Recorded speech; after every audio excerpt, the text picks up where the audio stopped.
ನಮಸ್ಕಾರ ವಿದ್ಯಾರ್ಥಿಗಳೇ, ಎಲ್ಲರಿಗೂ ನಮ್ಮ ಕೆಮಿಸ್ಟ್ರಿ ಕ್ಲಾಸ್ಗೆ ಸ್ವಾಗತ. ಇವತ್ತು ನಾವೊಂದು ತುಂಬಾನೇ ಇಂಟ್ರೆಸ್ಟಿಂಗ್ ಟಾಪಿಕ್ ಬಗ್ಗೆ ಮಾತಾಡೋಣ. ಅನ್ಕೊಳ್ಳಿ, ನೀವು ಲ್ಯಾಬ್ನಲ್ಲಿ ಒಂದು ಹೊಸ ಕಾಂಪೌಂಡ್ ಕಂಡುಹಿಡಿದಿದ್ದೀರಾ. ಅದು ಏನು ಅಂತ ಹೇಗೆ ಪತ್ತೆ ಹಚ್ಚೋದು? ಇದ್ ನೋಡಕ್ಕೆ ಒಂಥರ ಡಿಟೆಕ್ಟಿವ್ ಕೆಲಸದ ತರನೇ ಅಲ್ವಾ? ಸೊ ಇವತ್ತು ನಾವು ಒಬ್ಬ ಕೆಮಿಸ್ಟ್ನ ಟೂಲ್ಕಿಟ್ನಲ್ಲಿ ಏನೆಲ್ಲ ಇರುತ್ತೆ, ಆ ಸಂಯುಕ್ತದ ರಹಸ್ಯ ಭೇದಿಸೋಕೆ ಯಾವೆಲ್ಲ ತಂತ್ರಗಳನ್ನ ಬಳಸ್ತಾರೆ ಅಂತ ನೋಡೋಣ. ನಿಮ್ಮ ಎಕ್ಸಾಮ್ ದೃಷ್ಟಿಯಿಂದಾನೂ ಇದು ತುಂಬಾನೇ ಮುಖ್ಯ. ಸರಿ, ಬನ್ನಿ ಇದೇ ಪ್ರಶ್ನೆಯಿಂದ ನಮ್ಮ ಚರ್ಚೆ ಶುರು ಮಾಡೋಣ. ಜಸ್ಟ್ ಇಮ್ಯಾಜಿನ್ ಮಾಡಿ, ನಿಮ್ಮ ಕೈಗೆ ಲ್ಯಾಬ್ನಲ್ಲಿ ಒಂದು ಮಿಸ್ಟ್ರಿ ಪೌಡರ್ ಸಿಕ್ಕಿದೆ. ನೋಡಕ್ಕೆ ಬಿಳಿಯಾಗಿದೆ. ಅದು ಏನಾಗಿರ್ಬೋದು? ಉಪ್ಪ, ಸಕ್ಕರೆನಾ, ಅಥವಾ ನೀವು ಕಂಡುಹಿಡಿದಿರೋ ಒಂದು ಹೊಸ ವಸ್ತುನಾ? ಇದನ್ನ ಕಂಡುಹಿಡಿಯೋದೇ ಒಂದು ದೊಡ್ಡ ಚಾಲೆಂಜ್ ಅಲ್ವಾ? ನಿಜ ಹೇಳ್ಬೇಕಂದ್ರೆ ಪ್ರತಿಯೊಬ್ಬ ಕೆಮಿಸ್ಟ್ಗೂ ಇದೊಂದು ರೋಚಕವಾದ ಸವಾಲು. ಓಕೆ, ಹಾಗಾದ್ರೆ ಇವತ್ತು ನಾವು ಏನೆಲ್ಲ ಕಲಿಯಲಿದ್ದೇವೆ ಅಂತ ಒಂದು ಸಣ್ಣ ನೋಟ ನೋಡೋಣ. ಮೊದಲಿಗೆ ರಾಮನ್ ಸ್ಪೆಕ್ಟ್ರೋಸ್ಕೋಪಿ ಅಂದ್ರೇನು, ಅದು ಅಣುಗಳ ಕಂಪನಗಳನ್ನ ಹೇಗೆ ಪತ್ತೆ ಹಚ್ಚುತ್ತೆ ಅಂತ ನೋಡ್ತೀವಿ. ಆಮೇಲೆ ನ್ಯೂಕ್ಲಿಯಸ್ ಬಗ್ಗೆ ತಿಳಿಯೋಕೆ ಇರೋ ತಂತ್ರಗಳು, ಎಲೆಕ್ಟ್ರಾನ್ಸ್ಗಳನ್ನ ಸ್ಟಡಿ ಮಾಡೋದು. ಆಮೇಲೆ ಮೈಕ್ರೋಸ್ಕೋಪಿ ಅಂದ್ರೆ ವಸ್ತುಗಳ ಸರ್ಫೇಸನ್ನೇ ನೋಡೋದು. ಹೀಗೆ ಒಂದೊಂದಾಗಿ ಕಲ್ತು ಕೊನೆಗೆ ಎಲ್ಲವನ್ನೂ ಒಟ್ಟೂ ಸೇರಿಸಿ ಒಂದು ಸಮ್ಮರಿ ನೋಡೋಣ. ರೆಡಿ ಅಲ್ವಾ? ಸರಿ, ಹಾಗಾದ್ರೆ ನಮ್ಮ ಡಿಟೆಕ್ಟಿವ್ ಕಿಟ್ನ ಮೊದಲನೇ ಟೂಲ್ ಕಡೆ ಗಮನ ಹರಿಸೋಣ. ಅದುವೇ ರೇಮನ್ ಸ್ಪೆಕ್ಟ್ರೋಸ್ಕೋಪಿ. ಸಿಂಪಲ್ ಆಗಿ ಹೇಳ್ಬೇಕಂದ್ರೆ ಇದು ಮಾಲಿಕ್ಯೂಲ್ಸ್ಗಳ ಫಿಂಗರ್ ಪ್ರಿಂಟ್ ಇದ್ದ ಹಾಗೆ. ಹೇಗೆ ಪ್ರತಿಯೊಬ್ಬ ಮನುಷ್ಯನಿಗೂ ಒಂದು ಯುನೀಕ್ ಫಿಂಗರ್ ಪ್ರಿಂಟ್ ಇರುತ್ತೋ, ಹಾಗೆ ಪ್ರತಿಯೊಂದು ಮಾಲಿಕ್ಯೂಲ್ಗೂ ಒಂದು ಯುನೀಕ್ ವೈಬ್ರೇಷನ್ ಪ್ಯಾಟರ್ನ್ ಇರುತ್ತೆ. ಆ ವೈಬ್ರೇಷನ್ ಅಥವಾ ಕಂಪನವನ್ನ ನಾವು ಸ್ಟಡಿ ಮಾಡಿದ್ರೆ ಅದು ಯಾವ ಮಾಲಿಕ್ಯೂಲ್ ಅಂತ ಪಕ್ಕಾ ಹೇಳ್ಬಿಡಬಹುದು. ಇಂಟ್ರೆಸ್ಟಿಂಗ್ ಅಲ್ವಾ? Okay, let's look at the formal definition first. Raman spectroscopy, an analytical technique based on the inelastic scattering of monochromatic light which interacts with the vibrations of molecules. ಸರಿ, ಇದರ ಅರ್ಥ ಏನು ಅಂತ ಸಿಂಪಲ್ ಆಗಿ ತಿಳ್ಕೊಳ್ಳೋಣ. ನಾವೊಂದು ಮಾಲಿಕ್ಯೂಲ್ ಮೇಲೆ ಲೇಸರ್ ಲೈಟ್ ತರ ಒಂದೇ ಬಣ್ಣದ ಬೆಳಕನ್ನ ಕಳಿಸ್ತೀವಿ.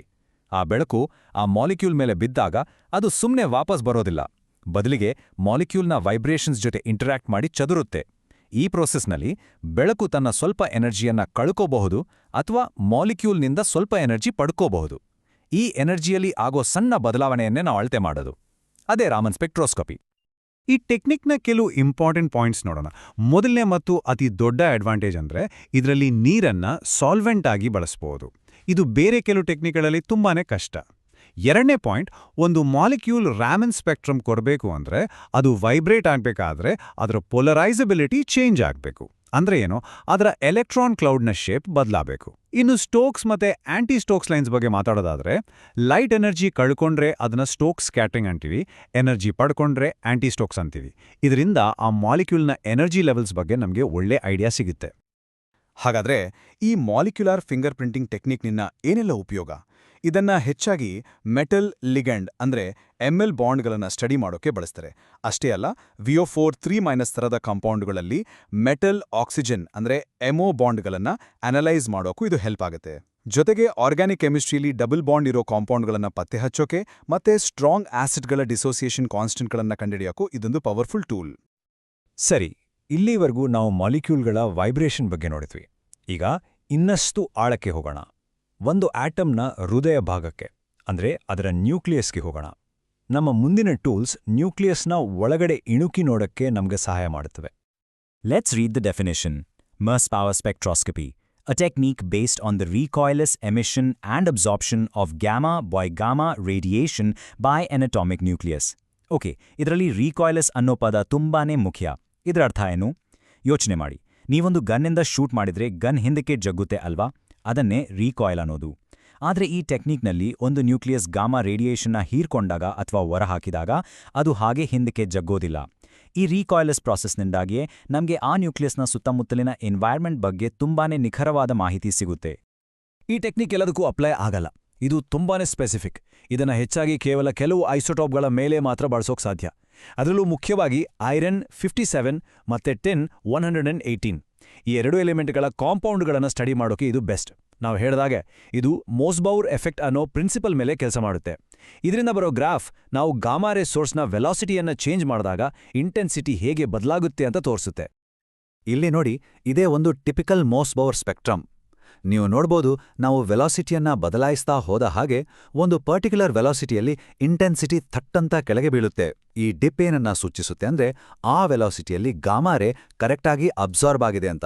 ಈ ಡಿಪ್ ಎಲ್ಲಿ ಬರುತ್ತೆ ಅನ್ನೋದ್ರ ಮೇಲೆ ಆ ಆಟಮ್ ಯಾವ ಕೆಮಿಕಲ್ ಸ್ಟೇಟ್ನಲ್ಲಿದೆ, ಅದರ ಸುತ್ತ ಯಾವ ಥರದ ಬಾಂಡ್ಗಳಿವೆ ಅನ್ನೋ ಅಮೂಲ್ಯ ಮಾಹಿತಿ ನಮಗೆ ಸಿಗ್ಬಿಡುತ್ತೆ. ಸರಿ, ನ್ಯೂಕ್ಲಿಯಸ್ನನ್ನ ಸ್ಟಡಿ ಮಾಡೋಕಿರೋ ಇನ್ನೊಂದು ಪವರ್ಫುಲ್ ಟೂಲ್ ಕಡೆ ಹೋಗೋಣ. ಇದ್ರ ಹೆಸರು ನೀವು ಖಂಡಿತ ಕೇಳಿರ್ತೀರ. ಅದುವೇ ನ್ಯೂಕ್ಲಿಯರ್ ಮ್ಯಾಗ್ನೆಟಿಕ್ ರೆಸೊನೆನ್ಸ್ ಸ್ಪೆಕ್ಟ್ರೋಸ್ಕೋಪಿ ಅಥವಾ ಶಾರ್ಟ್ ಆಗಿ NMR. ಇದು ಮೊಸ್ಬೋರ್ಗಿಂತ ತುಂಬಾನೇ ಬೇರೆ ರೀತಿ ಕೆಲಸ ಮಾಡುತ್ತೆ. ಒಂದು ಒಳ್ಳೆ ಉದಾಹರಣೆ ನೋಡೋಣ. ಇದು ClF3 ಮಾಲಿಕ್ಯೂಲ್ನ F19 NMR ಸ್ಪೆಕ್ಟ್ರಮ್. ಈ ಮಾಲಿಕ್ಯೂಲ್ನ ಶೇಪ್ T ತರ ಇರುತ್ತೆ. ಇದರಿಂದಾಗಿ ಇದರಲ್ಲಿರೋ 3 ಫ್ಲೋರಿನ್ ಆಟಮ್ಗಳು ಒಂದೇ ಎನ್ವೈರ್ಮೆಂಟ್ನಲ್ಲಿ ಇರೋದಿಲ್ಲ. ಎರಡು ಒಂದು ತರ ಇದ್ರೆ ಇನ್ನೊಂದು ಬೇರೆ ತರ ಇದೆ. ಅದಕ್ಕೆ ನೋಡಿ ನಮಗೆ 2 ಬೇರೆ ಬೇರೆ ಸಿಗ್ನಲ್ಗಳು ಸಿಕ್ಕಿವೆ. ಒಂದು ಜಬ್ಲೆಟ್ ಮತ್ತೊಂದು ಟ್ರಿಪ್ಲೆಟ್. ಈ ಪ್ಯಾಟರ್ನ್ ಆ ಮಾಲಿಕ್ಯೂಲ್ನ ಸ್ಟ್ರಕ್ಚರ್ ಹೀಗೇನೇ ಇದೆ ಅಂತ ನಮಗೆ 100% ಕನ್ಫರ್ಮ್ ಮಾಡುತ್ತೆ. ನಿಮ್ಮ ಎಕ್ಸಾಮ್ ಪಾಯಿಂಟ್ ಆಫ್ ವ್ಯೂನಿಂದ ಈ ಎರಡರ ನಡುವಿನ ವ್ಯತ್ಯಾಸವನ್ನ ನೆನ್ಪಿಟ್ಕೊಳ್ಳೋದು ತುಂಬಾನೇ ಇಂಪಾರ್ಟೆಂಟ್. ನೋಡಿ, ಮೋಸ್ಬೌರ್ ಸ್ಪೆಕ್ಟ್ರೋಸ್ಕೋಪಿ ಗಾಮಾ ರೇಡಿಯೇಷನ್ ಬಳಸುತ್ತೆ ಮತ್ತು ಹೆಚ್ಚಾಗಿ ಸಾಲಿಡ್ ಸ್ಟೇಟಲ್ಲಿರೋ ಸ್ಯಾಂಪಲ್ಗಳನ್ನು ಸ್ಟಡಿ ಮಾಡುತ್ತೆ. ಇನ್ನೊಂದು ಕಡೆ NMR ರೇಡಿಯೋ ವೇವ್ಸ್ ಬಳಸುತ್ತೆ ಮತ್ತು ಸ್ಯಾಂಪಲ್ ಅನ್ನ ಒಂದು ಸ್ಟ್ರಾಂಗ್ ಮ್ಯಾಗ್ನೆಟಿಕ್ ಫೀಲ್ಡಲ್ಲಿ ಇಟ್ಟು ಸ್ಟಡಿ ಮಾಡುತ್ತೆ. ಎರಡೂ ನ್ಯೂಕ್ಲಿಯಸ್ ಬಗ್ಗೆನೇ ಹೇಳಿದ್ರೂ ಅವು ಬಳಸೋ ತತ್ವ ಮತ್ತೆ ಕೊಡೋ ಮಾಹಿತಿ ಬೇರೆ ಬೇರೆ. ಇಲ್ಲಿವರೆಗೆ ನಾವು ಆಟಮ್ನ ಸೆಂಟರ್ ಅಂದ್ರೆ ನ್ಯೂಕ್ಲಿಯಸ್ ಮೇಲೆ ಫೋಕಸ್ ಮಾಡಿದ್ವಿ. ಈಗ ಹೊರಗಡೆ ಬರೋಣ. ನ್ಯೂಕ್ಲಿಯಸ್ ಸುತ್ತೋ ಎಲೆಕ್ಟ್ರಾನ್ಗಳ ಕಡೆಗೆ ಗಮನ ಹರಿಸೋಣ. ಈ ಎಲೆಕ್ಟ್ರಾನ್ಗಳು ಕೂಡ ನಮಗೆ ಆ ಕಾಂಪೌಂಡ್ ಬಗ್ಗೆ ಬೇಕಾದಷ್ಟು ಮಾಹಿತಿ ಕೊಡಬಲ್ಲವು. First, the definition. ESR spectroscopy, or electron spin resonance, a technique used to study chemical species that have one or more unpaired electrons. Okay, ಇಲ್ಲಿ unpaired electrons ಅನ್ನೋದು ಕೀವರ್ಡ್. ಅಂದ್ರೆ ಈ ಟೆಕ್ನಿಕ್ ಎಲ್ಲ ಮಾಲಿಕ್ಯೂಲ್ಸ್ಗಳಿಗೂ ಅಲ್ಲ. ಯಾವ ಮಾಲಿಕ್ಯೂಲ್ಗಳಲ್ಲಿ ಒಂಟಿ ಎಲೆಕ್ಟ್ರಾನ್ಗಳಿವೆಯೋ ಅಂದ್ರೆ ಜೋಡಿ ಆಗದ ಎಲೆಕ್ಟ್ರಾನ್ಗಳಿವೆಯೋ ಅವುಗಳನ್ನು ಮಾತ್ರ ಸ್ಟಡಿ ಮಾಡೋಕೆ ಬಳಸೋ ಒಂದು ಸ್ಪೆಷಲ್ ಟೆಕ್ನಿಕ್ ಇದು. ಇಂಥ ಮಾಲಿಕ್ಯೂಲ್ಸ್ಗಳನ್ನ ನಾವು ಸಾಮಾನ್ಯವಾಗಿ ರ್ಯಾಡಿಕಲ್ಸ್ ಅಂತ ಕರಿತೀವಿ. ಹಾಗಾದ್ರೆ ಇದು ಹೇಗೆ ಕೆಲಸ ಮಾಡುತ್ತೆ? ಇದರಲ್ಲಿ ನಾವು ಮೈಕ್ರೋವೇವ್ ರೇಡಿಯೇಷನ್ಸ್ ಬಳಸ್ತೀವಿ. NMRನಲ್ಲಿ ರೇಡಿಯೋ ವೇವ್ಸ್, ಇಲ್ಲಿ ಮೈಕ್ರೋವೇವ್ಸ್. ನೆನಪಿಡಿ, ಒಂದು ಮ್ಯಾಗ್ನೆಟಿಕ್ ಫೀಲ್ಡ್ನಲ್ಲಿಟ್ಟಿರೋ ಒಂಟಿ ಎಲೆಕ್ಟ್ರಾನ್ನ ಸ್ಪಿನ್ನನ್ನು ಫ್ಲಿಪ್ ಮಾಡೋಕೆ ಈ ಮೈಕ್ರೋವೇವ್ ಎನರ್ಜಿ ಬೇಕು. ಇನ್ನು ಹೈಪರ್ಫೈನ್ ಸ್ಟ್ರಕ್ಚರ್ ಅಂದ್ರೆ ಏನು? ಆ ಒಂಟಿ ಎಲೆಕ್ಟ್ರಾನ್ ಪಕ್ಕದಲ್ಲಿರೋ ನ್ಯೂಕ್ಲಿಯಸ್ಗಳ ಮ್ಯಾಗ್ನೆಟಿಕ್ ಫೀಲ್ಡ್ ಜೊತೆಗೂ ಇಂಟರಾಕ್ಟ್ ಮಾಡುತ್ತೆ. ಇದರಿಂದಾಗಿ ನಮಗೆ ಸಿಗೋ ಸಿಗ್ನಲ್ ಇನ್ನೂ ಸಣ್ಣ ಲೈನ್ಗಳಾಗಿ ಒಡೆಯುತ್ತೆ. ಇದು ನಮಗೆ ಆ ಎಲೆಕ್ಟ್ರಾನ್ ಎಲ್ಲಿದೆ ಅಂತ ಇನ್ನೂ ನಿಖರವಾಗಿ ಹೇಳುತ್ತೆ. ಒಂಥರ ಫಿಂಗರ್ ಪ್ರಿಂಟ್ ಒಳಗೆ ಇನ್ನೊಂದು ಮೈಕ್ರೋ ಫಿಂಗರ್ ಪ್ರಿಂಟ್ ಸಿಕ್ಕಾಗೆ. ಈ ಡಯಾಗ್ರಾಮ್ ನೋಡಿದ್ರೆ ನಿಮಗೆ ESRನ ಬೇಸಿಕ್ ಪ್ರಿನ್ಸಿಪಲ್ ಪಕ್ಕಾ ಅರ್ಥ ಆಗತ್ತೆ. ನೋಡಿ, ಎಡಭಾಗದಲ್ಲಿ ಮ್ಯಾಗ್ನೆಟಿಕ್ ಫೀಲ್ಡ್ B0 0 ಇದ್ದಾಗ ಎಲೆಕ್ಟ್ರಾನ್ನ ಸ್ಪಿನ್ ಅಪ್ ಮತ್ತೆ ಸ್ಪಿನ್ ಡೌನ್ ಎರಡೂ ಸ್ಟೇಟ್ಗಳ ಎನರ್ಜಿ ಒಂದೇ ಇರುತ್ತೆ.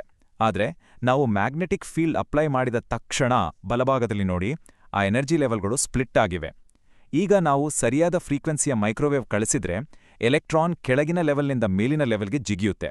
ಈ ಎನರ್ಜಿ ಗ್ಯಾಪನ್ನು ಅಳತಿ ಮಾಡೋದೇ ESR ಸ್ಪೆಕ್ಟ್ರೋಸ್ಕೋಪಿ. ಸರಿ, ಇಲ್ಲಿಯವರೆಗೂ ನಾವು ಗ್ರಾಫ್ಗಳು, ಸ್ಪೆಕ್ಟ್ರಮ್ಗಳು, ಸಿಗ್ನಲ್ಗಳ ಮೂಲಕ ಮಾಲಿಕ್ಯೂಲ್ಗಳನ್ನು ಅರ್ಥ ಮಾಡ್ಕೋತಿದ್ವಿ. ಅದೆಲ್ಲ ಒಂದು ರೀತಿ ಇಂಡೈರೆಕ್ಟ್ ಮೆಥಡ್. ಈಗ ನಾವು ಡೈರೆಕ್ಟ್ ಆಗಿ ಅಕ್ಷರಶಃ ವಸ್ತುಗಳ ಮೇಲ್ಮೈಯನ್ನ, ಅಲ್ಲಿರೋ ಆಟಮ್ಗಳನ್ನೇ ನೋಡಕ್ಕೆ ಬಳಸೋ ಟೆಕ್ನಿಕ್ಗಳ ಬಗ್ಗೆ ಕಲಿಯೋಣ. ಈ ಟೇಬಲ್ ನಿಮ್ಮ ಎಕ್ಸಾಮ್ಗೆ ತುಂಬಾನೇ ಇಂಪಾರ್ಟೆಂಟ್. ಇದನ್ನ ಗಮನವಿಟ್ಟು ಕೇಳಿಸ್ಕೊಳ್ಳಿ. ಮೊದಲಿಗೆ SEM ಅಂದ್ರೆ ಸ್ಕ್ಯಾನಿಂಗ್ ಎಲೆಕ್ಟ್ರಾನ್ ಮೈಕ್ರೋಸ್ಕೋಪಿ. ಇದು ಸರ್ಫೇಸ್ನ 3D ಇಮೇಜ್ ಕೊಡುತ್ತೆ, ಆದರೆ ಕಂಡೀಷನ್ ಏನು? ಸ್ಯಾಂಪಲ್ ಕಂಡಕ್ಟಿವ್ ಆಗಿರಬೇಕು. ನೆಕ್ಸ್ಟ್ TEM ಅಂದ್ರೆ ಟ್ರಾನ್ಸ್ಮಿಷನ್ ಎಲೆಕ್ಟ್ರಾನ್ ಮೈಕ್ರೋಸ್ಕೋಪಿ. ಇಲ್ಲಿ ಎಲೆಕ್ಟ್ರಾನ್ಗಳು ಸ್ಯಾಂಪಲ್ ಒಳಗೆ ಹೋಗಿ ಆಚೆ ಬರ್ತವೆ. ಹಾಗಾಗಿ ಒಳಗಿನ ಸ್ಟ್ರಕ್ಚರ್ ನೋಡ್ಬೋದು, ಆದರೆ ಸ್ಯಾಂಪಲ್ ತುಂಬಾನೇ ತೆಳಗಿರಬೇಕು. ಮೂರನೆಯದು STM ಅಥವಾ ಸ್ಕ್ಯಾನಿಂಗ್ ಟನಲಿಂಗ್ ಮೈಕ್ರೋಸ್ಕೋಪಿ. ಇದೊಂದು ಸಣ್ಣ ಟಿಪ್ ಬಳಸಿ ಆಟಮ್ಗಳನ್ನೇ ಸ್ಕ್ಯಾನ್ ಮಾಡುತ್ತೆ. ಇದಕ್ಕೂ ಕೂಡ ಕಂಡಕ್ಟಿವ್ ಸರ್ಫೇಸ್ ಬೇಕೇ ಬೇಕು. ಕೊನೆಯದಾಗಿ AFM ಅಂದ್ರೆ ಅಟಾಮಿಕ್ ಫೋರ್ಸ್ ಮೈಕ್ರೋಸ್ಕೋಪಿ. ಇದರ ಸ್ಪೆಷಾಲಿಟಿ ಏನಂದ್ರೆ ಸ್ಯಾಂಪಲ್ ಕಂಡಕ್ಟಿವ್ ಆಗಿರಲೇಬೇಕಂತ ಏನಿಲ್ಲ. ಅದಕ್ಕೆ ಇದನ್ನ ಬಯೋಲಾಜಿಕಲ್ ಸ್ಯಾಂಪಲ್ಸ್ಗಳನ್ನ ನೋಡೋಕ್ಕೂ ಬಳಸ್ತಾರೆ. ಓಕೆ, ನಾವು ಇವತ್ತು ಸಾಕಷ್ಟು ಪವರ್ಫುಲ್ ಟೂಲ್ಸ್ ಬಗ್ಗೆ ತಿಳ್ಕೊಂಡ್ವಿ. ಬನ್ನಿ ಈಗ ಎಲ್ಲವನ್ನು ಒಟ್ಟಿಗೆ ಸೇರಿಸಿ ನಮ್ಮ ಕೆಮಿಸ್ಟ್ಸ್ನ ಕಂಪ್ಲೀಟ್ ಟೂಲ್ ಕಿಟ್ ಹೇಗಿರುತ್ತೆ ಅಂತ ಒಂದ್ಸಾರಿ ರಿವೈಸ್ ಮಾಡೋಣ. ನೋಡಿ, ಇದೇ ನಮ್ಮ ಇವತ್ತಿನ ಕ್ಲಾಸ್ನ ಅಂತಿಮ ಸಾರಾಂಶ. ಪ್ರತಿಯೊಂದು ಟೆಕ್ನಿಕ್ ಕೂಡ ಒಂದು ನಿರ್ದಿಷ್ಟ ಪ್ರಶ್ನೆಗೆ ಉತ್ತರ ಕೊಡುತ್ತೆ. ನಿಮ್ಮ ಪ್ರಶ್ನೆ ಮಾಲಿಕ್ಯೂಲ್ ಹೇಗೆ ವೈಬ್ರೇಟ್ ಆಗ್ತಿದೆ ಅಂತನಾ? ಹಾಗಾದ್ರೆ ಉತ್ತರ ರಾಮನ್. ನಿಮ್ಮ ಸ್ಯಾಂಪಲ್ನಲ್ಲಿ ಐರನ್ ಅಥವಾ ಟಿನ್ ಇದೆಯಾ? ಹಾಗಾದ್ರೆ ಮೋಸ್ಬೋರ್ ಬಳಸಿ. ಮಾಲಿಕ್ಯೂಲ್ನ ಕಂಪ್ಲೀಟ್ ಸ್ಟ್ರಕ್ಚರ್ ಬೇಕಾ? NMR ಬಿಟ್ಟು ಬೇರೆ ದಾರಿ ಇಲ್ಲ. ನಿಮ್ಮ ಕಾಂಪೌಂಡ್ನಲ್ಲಿ ಒಂಟಿ ಎಲೆಕ್ಟ್ರಾನ್ ಇದೆಯಾ? ESR ಬಳಸಿ ಚೆಕ್ ಮಾಡಿ. ಅಥವಾ ಸರ್ಫೇಸ್ನ ಫೋಟೋನೇ ಬೇಕಾ? ಮೈಕ್ರೋಸ್ಕೋಪಿ ಬಳಸಿ. ಈ ಟೇಬಲ್ ನಿಮಗೆ ಯಾವ ಸಮಸ್ಯೆಗೆ ಯಾವ ಟೂಲ್ ಬಳಸಬೇಕು ಅಂತ ಕ್ಲಿಯರ್ ಆಗಿ ಹೇಳುತ್ತೆ. ಹೋಗೋ ಮುಂಚೆ ನಿಮ್ಗೊಂದು ಪ್ರಶ್ನೆ. ಇದನ್ನ ಸ್ವಲ್ಪ ಯೋಚನೆ ಮಾಡಿ. ಅನ್ಕೊಳ್ಳಿ, ನಿಮ್ಮ ಲ್ಯಾಬ್ಗೆ ಈ ಎಲ್ಲಾ ಟೂಲ್ಸ್ ಪೈಕಿ ಒಂದೇ ಒಂದನ್ನ ತಗೊಳ್ಳೋಕೆ ಬಜೆಟ್ ಇದೆ. ನೀವು ಯಾವುದನ್ನ ಆಯ್ಕೆ ಮಾಡ್ತೀರಾ? ಯಾವುದು ಮೋಸ್ಟ್ ಪವರ್ಫುಲ್ ಅಂತ ನಿಮ್ಗನ್ಸುತ್ತೆ ಮತ್ತು ಯಾಕೆ? ಇದಕ್ಕೆ ಒಂದೇ ಸರಿ ಉತ್ತರ ಇಲ್ಲ, ಯಾಕಂದ್ರೆ ನಿಮ್ಮ ಮಿಸ್ಟ್ರಿ ಏನು ಅನ್ನೋದ್ರ ಮೇಲೆ ನಿಮ್ಮ ಟೂಲ್ ಡಿಪೆಂಡ್ ಆಗುತ್ತೆ ಅಲ್ವಾ? ಸರಿ, ಇದ್ರ ಬಗ್ಗೆ ಯೋಚಿಸ್ತಾ ಇರಿ. ನಾವು ಮುಂದಿನ ಕ್ಲಾಸಲ್ಲಿ ಮತ್ತೆ ಸಿಗೋಣ. ನಮಸ್ಕಾರ.